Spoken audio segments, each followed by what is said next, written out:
नमस्कार। ये test series की हार और गौतम गंभीर का नाम आपको सदियों तक याद रहेगा और याद रखा जाएगा।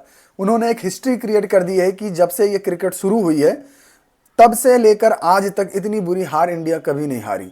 चाहे इंडिया की टीम थोड़ी अच्छी रही हो, चाहे थोड़ी खराब रही हो, लेकिन इतनी बुरी हार कभी नहीं हारी। जब गौतम गंभीर को कोचिंग ऑफर की गई थी तब वो एक सुपरस्टार थे। सुपरस्टार वो किस वजह से थे? नंबर एक, वो बीजेपी में थे। नंबर दो, क्योंकि उन्होंने कोलकाता नाइट राइडर्स को खिताब जिताया था आईपीएल का। नंबर तीन, वो जो वरिष्ठ खिलाड़ी थे, जो अपने पुराने खिलाड़ी हैं, उनको किसी वजह से वो क्रिटिसाइज करते थे। उनसे वो क्यों नफरत करते थे, क्या उनका लगाव था, लेकिन वो कहीं भी किसी न्यूज़ चैनल में जाते थे। हालांकि वो काफ़ी न्यूज़ चैनल उसी न्यूज़ चैनल में जाते थे, जैसे अडानी अंबानी इन्हीं लोगों के न्यूज़ चैनल्स में जाते थे। तो जब भी वो वहाँ जाते थे तो इस तरीके की बात करते थे कि वो लोग गुटखे का प्रचार करते हैं, इस चीज़ का प्रचार करते हैं जो चीज़ उन्हें नहीं करनी चाहिए। लेकिन वो कुछ ऐसे वरिष्ठ खिलाड़ियों की बुराई करते थे जिन्होंने पहला वर्ल्ड कप इंडिया को जिताया था। हालांकि वो गुटखा, पान, तंबाकू इन चीज़ों का प्रचार नहीं करते हैं, पर फिर भी गौतम गंभीर उनकी बुराई करते थे। वो प्रचार करते थे जिसमें एक सादी चीज होती है जो पुड़िया में आती है, उसको आप तंबाकू के साथ मिला के खाएंगे तो वो एक गुटखा बनती है। तो जब एक सुपरस्टार होता है तो उसकी बातें आपको सुननी भी पड़ती हैं। तो जब उन्होंने कोचिंग एक्सेप्ट की तो उन्होंने कहा कि सारी चीजें हमारे हिसाब से होंगी। यानी उन्होंने बोला कि बॉलिंग कोच हमारे हिसाब से होगा, सपोर्ट स्टाफ हमारे हिसाब से होगा, जो खिलाड़ी खेलेंगे वो सारे हमारे हिसाब से होंगे, मैदान, पिच, सब कुछ हमारे हिसाब से होगा। और ये एक्सेप्ट भी किया गया और उनको दिया भी गया। उनको कहा गया कि ये सारी चीज़ें आप अपने हिसाब से कर लीजिए। उन्होंने इंडियन बॉलर्स को किसी को नहीं चुना अपने बॉलिंग कोच के लिए, उन्होंने एक विदेशी खिलाड़ी को चुना। एक विदेशी खिलाड़ी को चुनने के लिए एक चीज़ मैं आपका ध्यान और आकर्षित करना चाहूँगा। प्रधानमंत्री मोदी जी कहते हैं कि जब भी कोई शादी हो तब आप इंडिया में कीजिए, बाहर जाके विदेश में शादी मत कीजिए, क्योंकि जो अपना डॉलर है वो आप विदेश में ले जाते हैं। तो उन चीज़ों को बचाइए और अपना पैसा जो है अपने यहाँ के लोगों पे खर्च कीजिए। लेकिन जब आईपीएल और इन सब चीज़ों की बात आती है तो सबसे ज़्यादा पैसा विदेशी खिलाड़ियों को दिया जाता है। और यही चीज़ गौतम गंभीर ने भी किया। उन्होंने फॉरेन कंट्री का कोच रखा।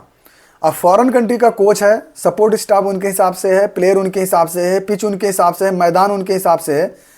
लेकिन ये पहली बार ऐसा हुआ है जब से ये क्रिकेट स्टार्ट हुआ है कि इंडिया में कोई भी टेस्ट सीरीज हुई हो और वो 3 या 3 से ज़्यादा टेस्ट मैच रहे हो और उसमें और इंडिया को वाइट वॉश हुआ हो। ऐसा पहले कभी नहीं हुआ। ये हिस्ट्री में पहली बार हुआ है कि ये वाइट वॉश हुआ हो। तो ये सब देख के ऐसा लगता है कि जो टीम का माहौल है वो कुछ अच्छा नहीं चल रहा है। चाहे कुछ ना किसी तरफ से प्रेशर बन रहा है या गौतम गंभीर सही तरीके से काम नहीं कर पा रहे हैं। उससे अगली चीज़ और भी बढ़ के हुई है कि इंडिया आज तक कभी ऐसा नहीं हुआ है इंडिया में कि वो 200 से कम रन का टारगेट रहा हो और वो चेज न कर पाई हो। ऐसा सिर्फ 4 बार हुआ है जब इंडिया 200 से कम रन का टारगेट चेज न कर पाई हो। और ये चारों में से ये चौथा जो है वो इंडिया में हुआ है, बाकी 3 बाहर हुए हैं। मैं आपको एक एक करके बताता हूँ। इंडिया 120 रन वेस्ट इंडीज़ के खिलाफ ब्रिजटाउन में 1997 में चेज नहीं कर पाई थी। 147 जो अभी हुआ है न्यूजीलैंड वानखेड़े में 2024 में। उसके पहले 176 रन चेज नहीं कर पाई थी श्रीलंका के खिलाफ गाले में 2015 में। और 194 इंग्लैंड के खिलाफ एजबेस्टन में 2018 में। तो इसमें से आप देखोगे कि कोई भी ऐसा मैच नहीं है जो इंडिया में 200 से कम रन चेज न कर पाई हो। न्यूजीलैंड ने आज तक जो सबसे लोवेस्ट डिफेंड किया है उसमें उन्होंने 246 रन डिफेंड किया है इंग्लैंड के खिलाफ ओवल में 1999 में। 241 रन ऑस्ट्रेलिया के खिलाफ होबार्ट में 2011 में। 176 रन पाकिस्तान के खिलाफ अबू धाबी में 2018 में। और 137 रन इंग्लैंड के खिलाफ वेलिंगटन में 1987 में किया था उन्होंने। और अब जाके उन्होंने 147 रन डिफेंड कर लिया है इंडिया के घर में वानखेड़े में 2024 में। तो आप सोच सकते हैं कि इंडिया किस लेवल पे खेल रही है और कहाँ पे जा रही है। जब आप रिकॉर्ड देखेंगे, हमारे जो बड़े बड़े प्लेयर पड़े हुए हैं, रोहित शर्मा, विराट कोहली, रविंद्र जडेजा, और एक नए से जो सरफराज खान को लाया गया था, वो बेचारे कभी वो चमकते हैं कभी बुझते हैं, कुछ पता ही नहीं उनको कि वो करना क्या चाहते हैं। विराट कोहली के लास्ट 5 साल में सिर्फ 2 टेस्ट शतक हैं। तो आप सोच सकते हैं कि वो किस लेवल का क्रिकेट खेल रहे हैं और हमारी क्रिकेट कहाँ जा रही है। अब आपको एक चीज़ और बता दें कि ये WTC फाइनल से भी लगभग बाहर हो चुकी है टीम इंडिया। टीम इंडिया को WTC के फाइनल में पहुंचने के लिए 4-0 या 5-0 से ऑस्ट्रेलिया को हराना पड़ेगा, ऑस्ट्रेलिया में, जो आज तक कभी नहीं हुआ है। यानी इंडिया ने ऑस्ट्रेलिया में कभी व्हाइट वॉश नहीं किया है।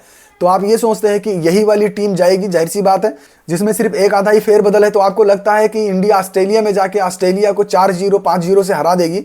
तो ये एक असंभव सा कार्य है। वो सिर्फ एक हम कहने के लिए कह देते हैं कि क्रिकेट में कुछ भी हो सकता है। तो चलो मैं भी कह देता हूं कि क्रिकेट में कुछ भी हो सकता है, पर ये 99% चांसेस है कि अब इंडिया WTC फाइनल नहीं खेल पाएगी और ये बहुत बड़ा ब्लंडर है और ये बहुत ही बड़ी डिफीट है क्रिकेट की और हिंदुस्तान में देखने वाले लोगों की, हिंदुस्तान के क्रिकेट की और 4-5 लोगों के भविष्य की, जिसमें से रोहित शर्मा, विराट कोहली, जडेजा, सरफराज और मिस्टर हेड कोच गौतम गंभीर का, उनके ऊपर भी एक सवालिया निशान खड़ा हो गया है। उससे बाद में अगली सीरीज वो में क्या करते हैं क्या नहीं करते, जाहिर सी बात है कि बहुत ही चमत्कार तो नहीं हो पाएगा। हाँ, एक तर्क आप दे सकते हैं कि अगर न्यूजीलैंड हिस्ट्री क्रिएट कर सकती है 70 साल बाद, तो इंडिया 70 साल बाद हिस्ट्री क्रिएट क्यों नहीं कर सकती है ऑस्ट्रेलिया में जाके। तो हमारी भी शुभकामनाएं हैं कि इंडिया टीम ऑस्ट्रेलिया में जाके हिस्ट्री क्रिएट करे और वर्ल्ड कप का फाइनल खेले, हम लोगों भी इंजॉय करें। नमस्कार।